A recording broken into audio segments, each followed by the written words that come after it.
Hey everyone, welcome to Alice and Anna. My name is Anna, and today is the first episode or first part of a series of videos that I want to make that is basically films that are very iconic to not only like pop culture but also in the film industry.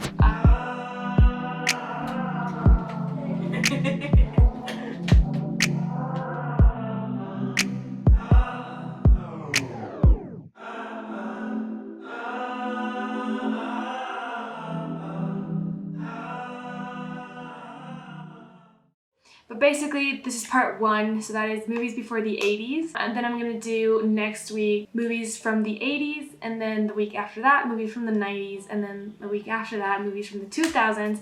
And then the week after that, I might do movies from the 2010s, if that's how you say that decade. I don't know how to say that decade yet. I just want to put a disclaimer before I start this list that they're all very Hollywood-esque, so they're not from around the world, but they're the films that I find that are the most iconic in our society and in our culture.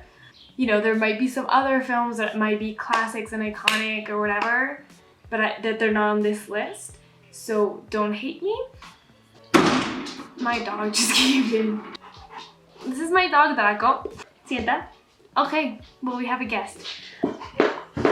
Okay, so here's my list of the films before the 80s that I think are a must-watch and that are iconic and very important. So the first one is Wizard of Oz, not only because of the story, but I still find that like we still to this day mention so many things about Dorothy and Toto and like the Tin Man and the Yellow Brick Road, and I don't know, like the story is really good. It has a very nice message and it's great. It's just great. It's also a color film, which was very important at the time, 1939. Like that, I think that was probably one of the first years where colored films came out. For example, Gone with the Wind also came out that year, and it's also on my list. So this is like the next film. I think Gone with the Wind actually came out first. I don't remember. Gone with the Wind was very important because it was set in the Civil War. It's also colored, one of the first colored films, and it's all about romance. But still like touching on like very important subjects like slavery and the Civil War, you know. Okay, so the next film is Citizen Kane, 1941, and that's very film student of me. It's a really good film, great story as well, and like everybody's gonna mention it as soon as you go into like must-watch films. Citizen Kane is probably on that list. So very relevant. The next one is Casablanca. That is from 1942. It has Humphrey Bogart in it. He's a great actor. It's in black and white, but it is, I don't know, there's just this feel with that film that is really nice. It's all about like romance. There's a lot of films and stuff that they still reference that line of like, but we'll always have Paris. I mean, to be fair, like all romance stories are probably cliche by now, but you know, it's actually really good. The next film is called A Streetcar Named Desire.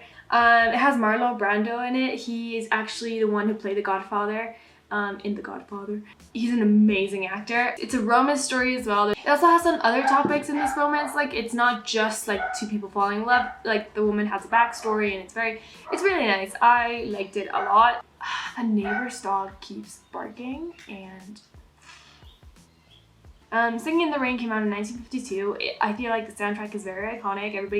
I think everybody's heard Singing in the Rain. I find it to be a very cool musical. But it's also like a rom-com. It's kind of like, well, not the beginnings of rom-com because I feel like they go way more back, but I feel like it was done really well with the musical aspect. The next one is Roman Holiday. It came out in 1953. It has Audrey Hepburn and she's a princess and she's like tired of her duties, so she runs away and she runs into this journalist and they like go on like an amazing, you know, getaway thing. But it has some twists and turns and it's also rom-com. The next one is called Rebel Without a Cause.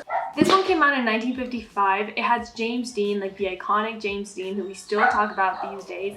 And I feel like that film was actually the one that created the stigma of the bad boy. He is a bad boy and it's just like he's a rebel and he's causing trouble left and right and everything. And I feel like that's the moment that the bad boy trope started. So I feel like that one's a must watch because that's something that the bad boy trope is still like so alive and well these days. And James Dean is like one of the iconic characters that like embodies the bad boy. So Vertigo came out in 1958 and it's all about like Draco. This is a Hitchcock film and he says that it's one of his, well he said, because he's already did, spoiler alert, he said that it's one of his most personal ones. It's a romance, but it has a very tragic end and like a great spin on love. And I think it's very good. It's also very visually pleasing. So I feel like it's a very good movie to watch. Some Like It Hot, 1959. This has Marilyn Monroe in it and like, name someone more iconic than Marilyn Monroe. Like she is everything in pop culture. So I mean, this is a film that is not only good and like very popular and well done, but it will also give you an idea of like Marilyn Monroe and what she used to do. So I find like it's a win-win. It has a lot of things. It has like a lot of genres. It has comedy. It has a like thriller mystery kind of thing as well. And I think it's really well written. I think you should watch it if you want. It's really good. The next one is another Hitchcock film. This one came out in 1960. It's called Psycho, and I feel like if you haven't like heard about Psycho, like you're weird. There's just, Psycho was so iconic. The soundtrack, well, the score was very, very well done, and it has a very cool story about personality disorder. Did I just give away the movie?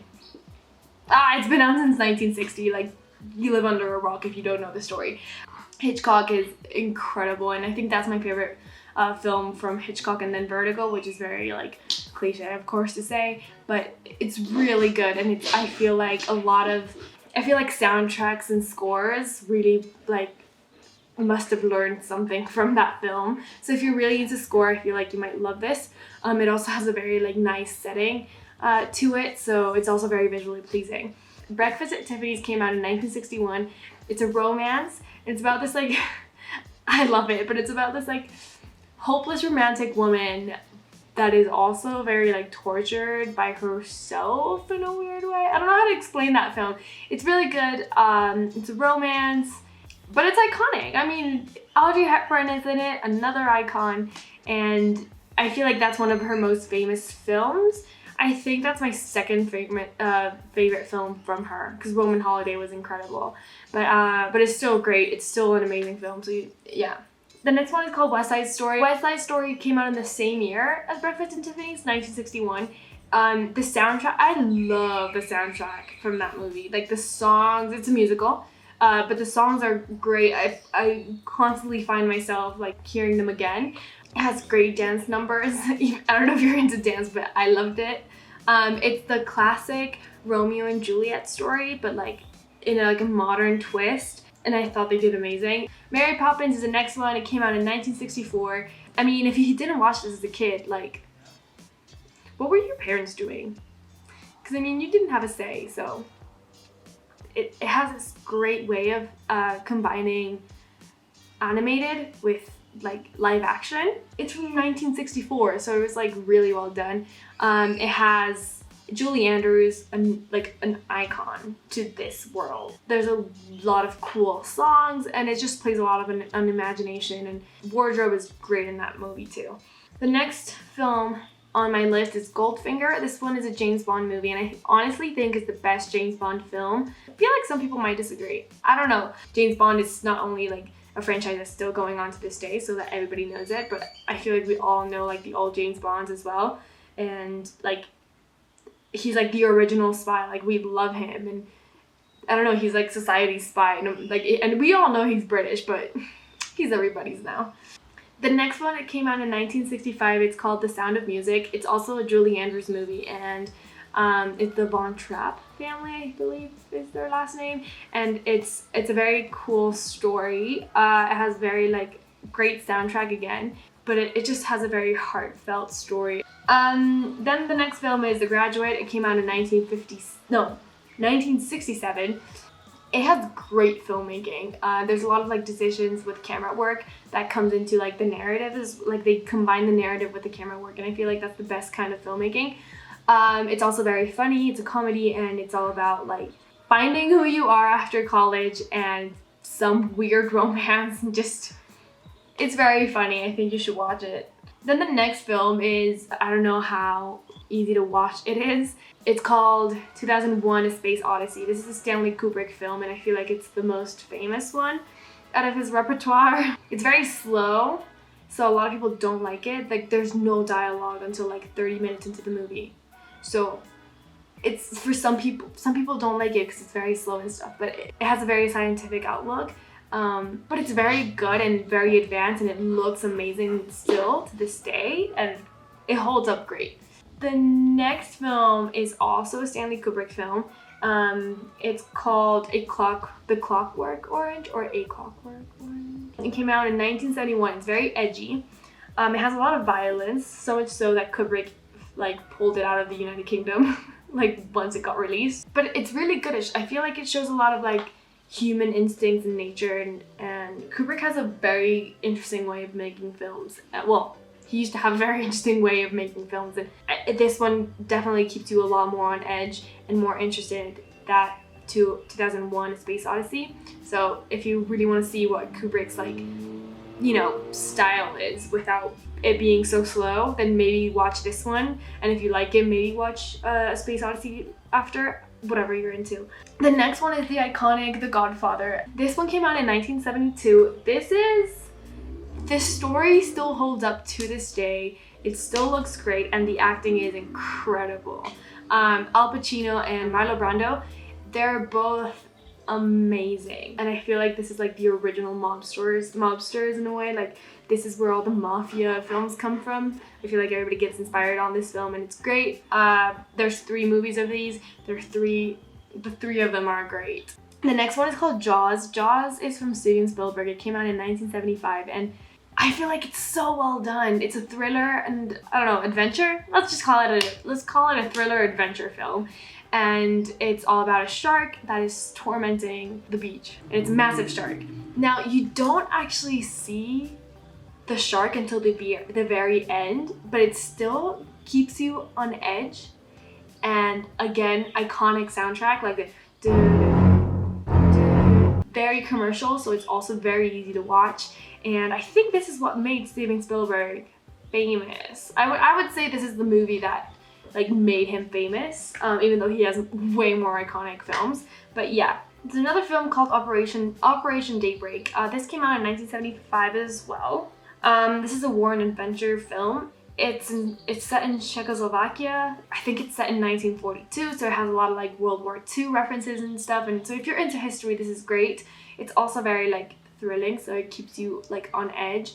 It has a great story, and I feel like it's really well acted as well. The next film is called The Rocky Horror Picture Show. A lot of people don't know this film outside of the US. It came out in 1975 as well. It's just so aesthetically pleasing. It's so edgy and like, well, could you say edgy? It's more like quirky, I guess. It's a musical. The music is amazing. It's all about individualism and like accepting yourself, and it's honestly, it's all about being crazy and fun, and that's what the movie gives out to me, like fun, crazy vibes, and I just love it. The next film is a horror film. It's called Carrie. It came out in 1976. It's from the iconic thriller horror writer Stephen King. I don't know, the new Carrie was horrible, and this one was actually really good. I feel like the actress really portrayed the like bubbling crazy thing that was actually in the book. So it's great. Iconic scene with the pig's blood and the prom and everything. You should watch it. From that same year, there's this film called Rocky. I feel like everybody has seen this film. So Sylvester Stallone actually wrote that film and also starred in it. He did not direct it. There's something about the underdog being like the big name and everything that's so nice. So Rocky, his training, you go through his life, it's great. The next film is called Taxi Driver. It came out in 1976. This is also a Robert De Niro film. It is great. I find the story to be very original. It was directed by Martin Scorsese, and I feel like this is the movie that put him on the map. I don't know if that is true, but I feel like that is real. I feel like this is the original Vigilante story. I don't know if I said that word right.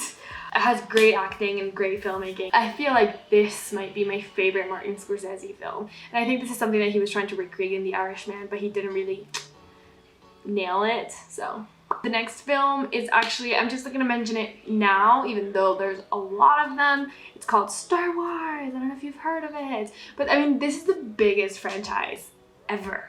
And the first 3 films, so episode 4, 5, and 6, I feel like they're the best Star Wars trilogy because there's 9 of them, and I was absolutely like drawn to these. Like, they're incredible. It's Princess Leia and like all the iconic characters that people still dress up to this day in Halloween. The makeup, the costume, just everything looks so good. These 3 are the most important Star Wars films that you will ever watch, and they're incredible, and the story is very gripping.